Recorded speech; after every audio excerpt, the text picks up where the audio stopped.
Olivia, my sister, mentioned they're coming over tomorrow afternoon. I'm sorry for always causing you trouble. Oh, really? No problem. Should I prepare some snacks for tomorrow morning? I apologize that this keeps happening. It's like they don't have any boundaries. It's fine. I recently heard about a cute pastry place from a colleague. I'll go there to buy something. Aaron, my husband, is a 35-year-old office worker, 3 years older than me. We met at the office and got married later. He's always confident and a truly wonderful husband. He's such a nice guy and he is popular with the ladies. He is 178 centimeters tall and looks slim, with a well-proportioned face. It wouldn't be an exaggeration to say 100 out of 100 people would find him handsome. If he's good-looking and considerate, it's not surprising he is popular. However, it may be surprising that such a man married a tomboyish woman like me. Whatever age looks, especially his sisters, seem to feel strongly about this. Aaron, look, I got the recipe from my shop and made this myself. Wow, you cooked this. That's a surprise. You've never cooked before. Great job. Isn't this cool? I will enjoy it with Olivia later. Aaron, guess what? I've been getting a lot of praise at my new job. They say I'm good at what I do. Amelia, it sounds like things are going well for you. It's great that you're being recognized. You're doing an excellent job. The two sisters-in-law, Emma and Amelia, truly adore their brother, my husband. Even when they visit our house, they don't show much interest in me. It's tough with both of them always clinging to him and calling him Aaron. However, their deep trust and pride in him show how reliable he is. I found it in dealing with Olivia. Your bangs look weird. They're split in the middle. You should fix it. Really? Is it that noticeable? As the wife of my brother, you should look presentable. Wow, you're always so strict with looks. Afterwards, Emma kept pointing out how unsuitable. I stand by my husband, refusing to succumb to the sisters' attempts to force agreement. Despite their insistence, my kind and wonderful husband never once aligns with them. You two don't truly understand Olivia's good side, he always asserts with absolute conviction. Suddenly, Emma and Amelia, looking displeased, retreat home. I'm sorry for always putting you through this, Olivia. It's because I've spoiled them. My husband apologizes, as he often does. They always end up being rude to you. After her sisters depart, my husband offers his comforting presence, a consistent source of solace. That's the kind of husband he is, which is why he's so attractive, I muse inwardly. Furthermore, he excels in his career, showcasing remarkable talent week after week. The following week, we embark on a visit to his parents' house to celebrate my mother-in-law's birthday. A mere 15-minute drive separates our home from hers, with an MTA station and the city's main shopping area in between. For her birthday gift, we opt for a beautiful sweater. My active mother-in-law frequents the gym, enjoys dining out, and relishes travels with friends. During our shopping trip, my husband accompanies me, admiring the chosen garment. It looks lovely, he remarks, reinforcing his support and appreciation. When we gave her the present, she was thrilled. Thank you as always, Olivia. This is so lovely. My friends are throwing me a birthday party next week, and I'm thinking of wearing it then. It's great. We always appreciate you, Olivia. My mother-in-law and father-in-law always acknowledge and respect me greatly. When I decided to marry my husband and first met them, to be honest, the atmosphere was a bit awkward. Both of my in-laws seemed to have stiff expressions and I felt a distance, which made me uneasy. I later learned that my husband had once considered marrying another woman 8 years ago and had introduced her to his parents. However, her attitude towards her potential in-laws wasn't good, and it became clear through discussions that she was only interested in my husband's looks, and eventually, the marriage was cut off. Therefore, initially, my in-laws were concerned that I might be another woman who was only interested in their son's appearance. However, after a while, my in-laws seemed to be reassured that I'm not interested only in his looks. Now, we have built a very good relationship. Byron, you're here. Emma, who had just finished her part-time job, came home. Byron, there is something. I want to tell you, I've decided to get married. Really? Congratulations, Emma. While I was surprised to hear about Emma's decision to get married, I noticed that my in-laws looked worried. She's going to marry a man from the restaurant where she worked part-time. He is 40, 12 years older than her. I thought my in-laws were concerned about the age gap, but they were actually worried that the man seems to have no savings. Despite their warnings, Emma insisted he is wonderful and kind, perhaps even resembling her brother, and that she can persuade him to start saving money. Even though Emma feels that everything is fine, it seems that the in-laws are not so easily convinced. My husband seemed to understand the situation and said, "Is that so, Emma? Is he a good person?" He listened intently to her story about him. 2 weeks later, my sister-in-law visited our apartment again. We had dinner ready for them since they were coming in the evening. As we all enjoyed dinner together, my husband said, "This hamburger steak is one of Olivia's specialties. It's so delicious, right?" I immediately reacted with apparent annoyance. "It doesn't seem like a big job. I can cook this too. Don't act like you're a good chef, Olivia." Exactly. Making hamburger steak is too easy. Despite this, the topic turned to Emma's impending marriage. "Emma, don't you think it's a bit too soon? Haven't you only been dating for 2 months? Maybe you could take a bit more time to get to know each other better," my husband suggested. Emma, usually obedient to him, grew angry. "Mind your own business, Aaron. I've already made up my mind. He might seem unreliable, but he is a kind and good person. I love him. He may not be impressive, but he's honest and cute. I'm going to marry him." "Emma, even though he is 20 years older than you, I don't see him as the honest and cute person you are imagining. It might be better to watch and wait a bit." "Why are you intervening too? Are you mocking me? Who do you think you are?" "That's right. Emma has made up her mind. Let's go, Amelia. I've had enough." In anger, Emma left her apartment with Amelia. Several days later.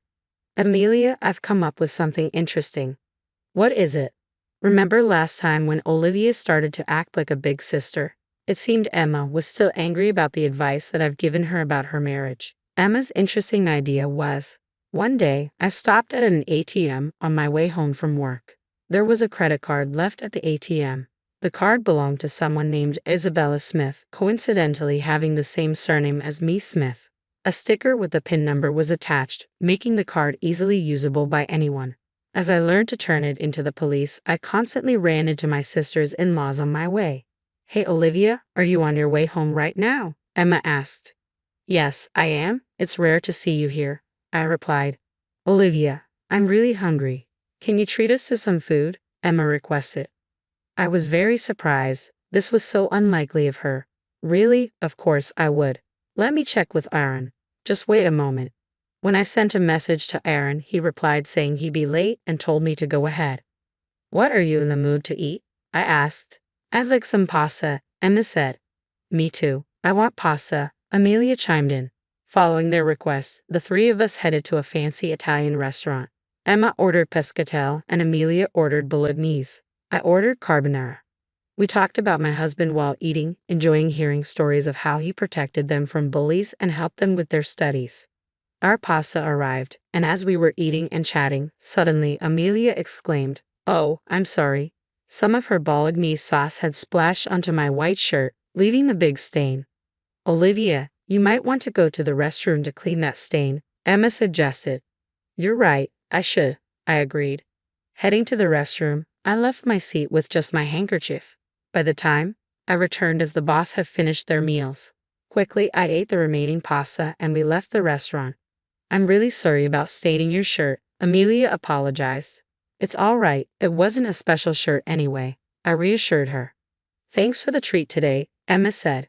"You're welcome. It was really fun hearing stories about Aaron. Let's do it again," I suggested.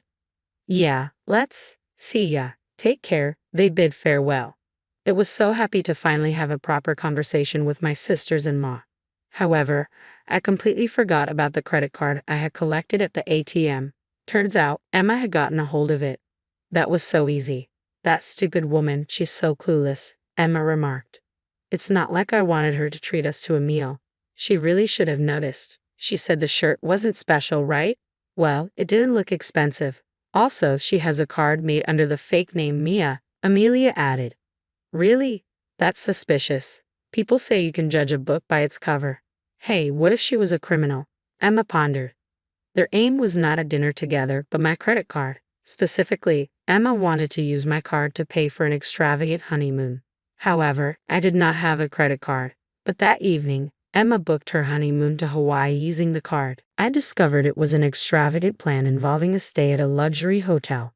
The following month, I heard from Aaron that Emma got married without the ceremony and left for her honeymoon.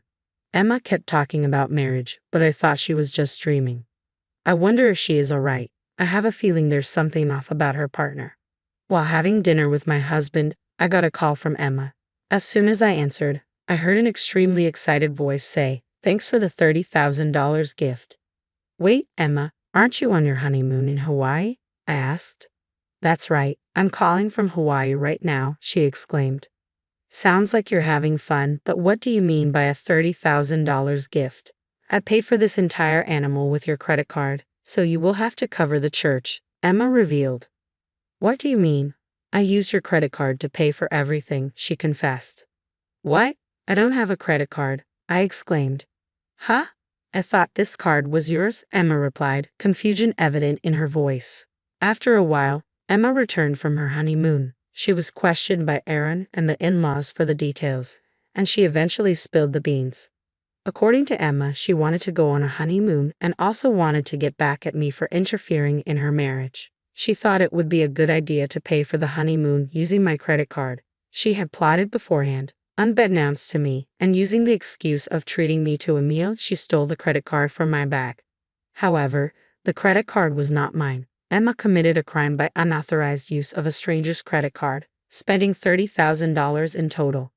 This is a serious issue. We contacted the credit card company and tried to negotiate a settlement with the owner. Surprisingly, the credit card owner turned out to be our relative, Isabella. Considering the family relationship, we thought the settlement would go smoothly. However, this particular relative was quite eccentric. For some reason, she had a grudge against my mother-in-law and was not someone who would easily forgive us. Together with my in-law's husband and Emma, we visited Isabella's house to apologize. I deeply apologize for what Emma has done. Of course, we will immediately return the $30,000. Isn't this an unauthorized card usage? Doesn't she know that this is a serious crime?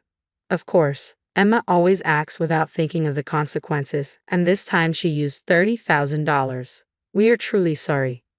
Give me a reason why I shouldn't go to the police. Forgive her. We're family, right? A crime is a crime, whether we are related or not. It doesn't matter. Also, will Emma herself repay the $30,000 she used without permission? Emma is a part-timer with no savings, so I will initially take on the responsibility of repayment. Do you think just repaying the money will resolve this? Don't joke with me. The discussion between the father-in-law and Isabella didn't progress and ended up dragging on, finally deciding to discuss it again on another day. Later, on the third visit, Isabella finally agreed to the father-in-law paying the $30,000. Moreover, she then demanded an additional compensation of $5,000. The father-in-law complied, even with this unreasonable demand, and transferred a total of $35,000 to the end account. Subsequently, Emma ended up owing $35,000 to her father. To ensure she wouldn't default, a legally valid promissory note was also prepared. Emma's husband, who went on a honeymoon to Hawaii with her, disappeared as soon as he found out about Emma's debt of $35,000. To protect himself, he initiated a divorce and fled from his newlywed wife, Emma. Moreover, he quickly started living with another woman before the divorce procedures were even finalized. He is a 40-year-old man who is 12 years older than Emma, without any savings and can hold a job, but apparently he had a way with the ladies. Emma married him, being charmed by his unreliable yet cute demeanor. I do feel a bit of sympathy for Emma. Furthermore, Emma is the same age as Jacqueline, who is the daughter of Isabella, the owner of the credit card. They went to the same school from elementary to high school, but they were in different classes and had a competitive relationship rather than a friendly one. Jacqueline spread the word to their classmates. Emma is a criminal with a debt of $35,000. Watch out for her. Be careful with your wallet. Consequently, even Emma's old friends started distancing themselves from her. However, after these events, Emma's attitude towards me changed. They used to be competitive with me, but they have slowly started to respect me, and they plan to visit my house again tomorrow. They want me to teach them how to make hamburger steak.